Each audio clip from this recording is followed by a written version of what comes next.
Welcome back to Future Forward, the podcast that helps you build a smarter, more resilient future. I'm your host, Maria. And I'm Gabriel. It's great to be with all of you. Today, we're diving into a topic that feels more relevant than ever: how to build a multiple income stream. It really is. For generations, the model was you get one good job, you stay there for 40 years, and you're set. But the world has changed so dramatically. Completely. Relying on a single source of income today well, it's risky. Think about it. Recessions, industry shifts, automation. Your main job, as stable as it seems, is a single point of failure. It's like sitting on a one-legged stool. It might be fine for a while, but you're always one wobble away from disaster. Exactly. But this isn't about fear-mongering. It's about empowerment. Building multiple income streams is about creating a safety net first and foremost. It's about security. And beyond that, it's about freedom. The freedom to pursue projects you're passionate about, the freedom to take a risk, to maybe leave that job you don't love, or even just to take a real vacation without worrying. It's about future-proofing your life. So the big question is, where do you start? It sounds intimidating, like you need to be some kind of entrepreneurial genius, but you really don't. And it's not just about losing a job. Think about unexpected medical bills or a major home repair. Life happens. That financial cushion from a second or third income stream means those events are just bumps in the road, not catastrophic failures. Not at all, and that's what we're going to break down today. Let's start with the basics. What do we even mean by income streams? Because they're not all created equal. Right. The first big distinction is active versus passive income. Maria, you want to take that one? Sure. So active income is pretty straightforward. It's what most of us have. You trade your time and effort directly for money. Your 9-to-5 job, freelancing, consulting. If you stop working, the money stops coming in. Makes sense. Passive income, on the other hand, is the holy grail for a lot of people. It's money you earn with minimal ongoing effort. Now, that's the key: minimal ongoing effort. It usually takes a lot of work up front. Right. The benefit of active income is its predictability. You work X hours, you get paid Y dollars. It's immediate and reliable, which is why it's the foundation of most people's financial lives. But the downside is that it's capped by the number of hours in a day. You can't work 25 hours. It's not scalable on its own. That's the part people forget. They hear passive and think free money. Exactly, it's not. Think about writing a book. You do all the work writing and publishing it, but then it can generate royalties. That's passive income. Or creating an online course. You build it once and it can sell over and over. And then there are other categories too. There's portfolio income, which is money from investments. Think dividends from stocks or interest from bonds. That's your money working for you. Other examples could be things like building a niche website that earns money from ads, or creating a piece of software or an app. The upfront investment is in time and skill, but once it's built, it can generate revenue with just maintenance work. Right, and side hustles, which can be active or eventually become passive. And things like royalties from music or patents. The list is pretty long. The goal really is to build a mix. You start with active streams because they generate cash flow quickly, and you use that cash to build or invest in more passive streams over time. Okay, so let's get practical. The listener's thinking, this all sounds great, but I'm not a writer. I'm not a stock market genius. What can I do? This is where the real work begins, and it's actually kind of fun. You have to identify your strengths and opportunities. Yes, this is the foundation. You can't just chase the latest trend. You have to start with a personal inventory. What are you good at? And I mean really good at. And don't just think about your job skills. Are you amazing at organizing closets? Are you the person everyone asks for travel advice? Do you make incredible sourdough bread? These are all monetizable skills. Totally. It's about looking at your passions and hobbies too. Things you do for fun, because if you enjoy it, you're more likely to stick with it when it gets tough. Building an income stream takes time. So you've got your list of skills and passions. The next step is to look outward. You need to find the intersection of what you're good at and what the market actually needs. What problems can you solve for people? That's the key. Passion alone isn't enough. If you love underwater basket weaving, that's great, but is there a big market for it? Maybe, maybe not. But if you're a great writer who's passionate about sustainable living, well, there are tons of blogs and brands who need content. Right. And finally, you have to assess your resources. And I don't just mean money. How much time can you realistically commit each week? 5 hours? 10? Be honest with yourself.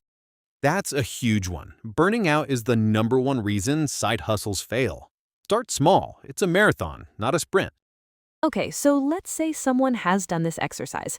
They've identified a skill, found a market need, and they have a few hours a week. What are some of the best side hustles that can actually scale into something significant? The most accessible place to start for many is freelancing or consulting. You're taking a skill you already have, graphic design, writing, accounting, marketing, and selling it directly to clients. The startup cost is almost zero. Right. Platforms like Upwork or Fiverr can be a good place to find your first few clients and build a portfolio. But that's still active income, right? You're trading hours for dollars. It is, but it's the first step on the ladder. You gain experience, you build a reputation. The scaling part comes next. You can raise your rates, you can hire other freelancers and start an agency. Or you can productize your service, and this is where it gets really interesting. Tell us more. Well, let's say you're a freelance social media manager. You keep teaching every new client the same fundamentals over and over. What if you turned that knowledge into an online course? Social Media 101 for small businesses. You create it once and it can sell to hundreds, even thousands of people. And that's the jump to a more passive stream. Same goes for digital products. If you're a designer, you could sell templates for resumes or social media graphics. If you're a photographer, you can sell stock photos. If you're a programmer, you could sell a plugin or an app. The possibilities are endless once you start thinking in terms of how can I create value that isn't directly tied to my time. It's a fundamental mindset shift. It is. Now, that covers streams you build with your effort. But what about streams you build with your capital? Let's talk about investment-based income. Okay, and this is where some people's eyes glaze over, but it's simpler than you think to get started. We're talking about making your money work for you. The most common way is through the stock market. Right, and you don't need to be Warren Buffett. You don't need to pick individual stocks. For most people, the best way in is through low-cost index funds or ETFs, exchange-traded funds. Can you break that down? What's an ETF? Think of it like a basket of stocks. Instead of buying just one company, you buy a single share of the ETF, which holds tiny pieces of hundreds or thousands of companies, like the entire S&P 500. It's instant diversification. It's a much safer long-term strategy. And the income part comes from a few places. First, the value of the fund grows over time. But also, many of these companies pay out dividends. That's a small portion of their profits they share with shareholders. It's cash that gets paid directly into your account, and you can reinvest it to buy more shares, which then generates more dividends. It's called compounding. And it's incredibly powerful over the long term. Beyond stocks, there's real estate. Now, this can be capital intensive. Buying a rental property isn't feasible for everyone. But there are other ways to invest in real estate now, like through REITs, real estate investment trusts, or crowdfunding platforms. You can invest with a much smaller amount of money. True. And we should probably mention the elephant in the room, crypto. Yes, we should. Look, crypto can generate income through things like staking, but it is extremely volatile and high risk. We have to say this, it should only be a very, very small part of a well-diversified portfolio, if at all. Don't bet the farm on it. Couldn't agree more. Investing is about long-term, steady growth, not get-rich-quick. Okay, so we've talked about leveraging skills and leveraging capital. Let's talk about leveraging the internet itself through online business models that don't require you to be a genius creator. Yes, the world of e-commerce and digital marketing. A big one here is affiliate marketing. Which sounds complicated, but it's not. It's basically earning a commission for recommending products or services. If you have a blog, a YouTube channel, or even just a decent social media following, you can share a special link to a product. If someone clicks your link and buys it, you get a cut. Exactly. The key is authenticity. You should only recommend products you actually use and believe in. Your audience trusts you. If you break that trust for a quick buck, you lose in the long run. Then there's drop shipping. This one is interesting. You set up an online storefront, but you don't actually hold any inventory. How does that work? When a customer buys something from your site, the order goes directly to a third-party supplier and they ship the product directly to the customer. Your profit is the difference between what the customer paid you and what you paid the supplier. You're basically a middleman, focused purely on marketing and customer service. It has low startup costs, which is great, but the profit margins can be thin, and you're at the mercy of your supplier's quality and shipping times. So you have to choose your partners wisely. A similar model is print on demand. This is perfect for artists, designers, or anyone with a knack for clever slogans. You upload your designs to a service that prints them on t-shirts, mugs, posters, whatever. When someone buys one, the service prints it and ships it. You just collect a royalty. No inventory, no shipping headaches. The common thread in all of these is automation and outsourcing. You use software to handle orders, email marketing, and social media scheduling.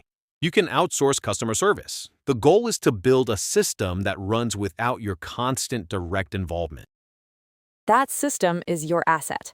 Okay, so all these ideas are amazing, but a lot of them, like affiliate marketing, online courses, freelancing, they're all supercharged by one thing: a personal brand. Let's talk about monetizing your actual expertise. This might be the most powerful long-term strategy of all. It's about becoming the go-to person in your niche, whatever that may be. Exactly. And you build that brand by consistently sharing valuable content for free. You start a blog, a podcast like this one, a YouTube channel, you post helpful tips on social media. You're not selling, you're teaching, you're building trust and authority. Once you have that audience that knows, likes, and trusts you, the monetization opportunities open up. You can move into high-ticket services like one-on-one coaching or consulting. Or you can scale your teaching through group workshops, either online or in person. You could write an ebook that distills your expertise into a guide that people can buy. The personal brand becomes the hub, and all the other income streams we've talked about, online courses, affiliate links, digital products, they become the spokes. They all feed into and support each other. But it takes time. You can't just post for a month and expect to launch a six-figure coaching business. It's about consistency over years, not days. That's the truth. Patience is a superpower here. Okay, I'm imagining someone listening to this and they're excited. They've started a side hustle, maybe they're getting some affiliate income, and suddenly things are getting messy. Money is coming in from different places, expenses are piling up. How do you manage it all without going crazy? This is the part that isn't glamorous, but it is absolutely critical. You have to track everything. And the very first step is to open a separate bank account for your business activities. Do not mix it with your personal finances. Oh, 100%. It makes taxes so much easier, and it gives you a clear picture of whether your ventures are actually profitable. Then you need a system. It can be a simple spreadsheet to start. You list all your income sources, all your expenses, software subscriptions, marketing costs, supplies. But as you grow, you'll want to use a tool like QuickBooks Self-Employed or FreshBooks. And you have to look at the numbers. It's not just about tracking, it's about analyzing. Which stream is bringing in the most revenue, but more importantly, which one is most profitable after expenses? Which one is taking up all your time for very little return? Data-driven decisions. You might find that your print-on-demand store, which you love, is barely breaking even, while your consulting gigs are incredibly profitable. That data tells you where to focus your energy. It's also about aggressively minimizing overhead. Do you really need the premium version of that software? Can you use a free alternative? Every dollar you save in expenses is a dollar of pure profit. Treat it like a real business from day one, even if it's just making a few $100s a month. Because if you build good habits when you're small, they'll serve you well as you grow. Which brings us to the next logical step: scaling and delegating. At some point, you're going to hit a ceiling. There are only so many hours in the day. You can't do everything yourself forever. This is a tough transition for a lot of entrepreneurs. Letting go of control is hard, but it's the only way to truly scale. So, what's the first step? I think for many, it's hiring a virtual assistant or a VA. You can find talented VAs all over the world who can handle administrative tasks like managing your email, scheduling appointments, posting to social media for a very reasonable cost. This frees up your time to focus on high-value activities, creating content, talking to clients, thinking about strategy. You should only be doing the things that only you can do. Beyond VAs, you can outsource specialized work. You're not a graphic designer? Hire one for your branding. You're not an expert at editing videos? Outsource it. Trying to do everything yourself leads to mediocre results and burnout. You also need to systematize, create processes and standard operating procedures, SOPs, for recurring tasks. How do you onboard a new client? How do you publish a blog post? Document it step by step. This makes it easy to delegate and ensures quality control. And the final piece of the scaling puzzle, reinvesting. When you start making a profit, it's tempting to just pay yourself a big bonus, but the smartest thing to do is reinvest a significant portion of that profit back into the business. What does that look like? It means running paid ads to reach a wider audience. It means buying better equipment to improve your content quality. It means hiring more help so you can grow faster. You're pouring fuel on the fire. It's the difference between having a side hustle and building a real scalable asset. So, as we come to the end of our time today, let's zoom out. We've talked about strategies, tools, and tactics, but underneath all of it, there's a certain mindset you need to cultivate to be successful at this. Without a doubt. First and foremost is patience. This is not going to happen overnight. You will have moments of doubt, things will fail, you'll launch something you're proud of and no one will buy it. That's part of the process. Which leads to consistency. You have to keep showing up, even when you don't feel like it. You have to keep publishing that newsletter, keep posting that video, keep learning that new skill. Small, consistent efforts compound into massive results over time. You also have to be a lifelong learner. The digital landscape changes constantly. The strategy that works today might be obsolete in 2 years. You have to stay curious, read books, listen to podcasts, and be willing to adapt. And finally, it comes full circle back to diversification. Don't fall in love with one side hustle. Just like you shouldn't have one job, you eventually don't want just one additional stream. If all your income comes from one client or one online course, you've just recreated the same single point of failure. That's such a great point. The goal is a portfolio of income streams, each contributing to a resilient and robust financial life. So start with one, nurture it, make it profitable. Then use its proceeds and the lessons you've learned to start the next one. It's a journey for sure, but it's one of the most rewarding journeys you can take. Building something of your own, creating security for yourself and your family, it's incredibly empowering. Well, that's all the time we have for today. We hope this has given you some inspiration and a practical roadmap to get started. Thanks so much for tuning in to Future Forward. If you found this episode helpful, please consider leaving us a review on your favorite podcast platform. It really helps us reach more people. Until next time, keep building. Upbeat outro music fades in.